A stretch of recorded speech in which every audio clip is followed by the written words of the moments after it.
গ্রামীণ আবহ সেখানে আছি। ছোটবেলায় যেরকম আমাদের মেলা হতো, গ্রামীণ মেলা, সেখানে যেরকম ছোট ছোট পালা পার্বণের বিভিন্ন অনুষ্ঠান হতো, আমি সেটার একটা রিফ্লেকশনে, সেটা একটা ফ্ল্যাশব্যাক পেলাম মোটামুটি। যারা উপস্থিত হয়েছেন আমি বিশ্বাস করি প্রত্যেকেই নিজের যে ঐতিহ্য সংস্কৃতি সেটাকে অন্তর থেকে ধারণ করেন বলেই আজকে এই জায়গায় সবাই কানেক্টেড ফিল করতে পেরেছেন। আমাদের চারুকলার একটা যেটা বিশেষত্ব সেটা হলো এখানে আসলেই এক ধরনের প্রশান্তি কাজ করে, গ্রামীণ যে আবহ সেটা পাওয়া যায়। এবং আজকে এখানে এসে আমার সেরকমই মোটামুটি ফিল হচ্ছে আর কি, যে একটা গ্রামীণ আবহ সেখানে আছি।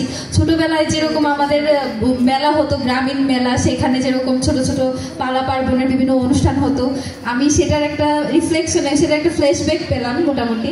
তো আমাদের যেটা আমি বিশ্বাস করি যে নিজস্ব যেটা আমাদের ঐতিহ্য, নিজস্ব যেটা আমাদের সংস্কৃতি, সেটাকে সেলিব্রেট করা অত্যন্ত জরুরি।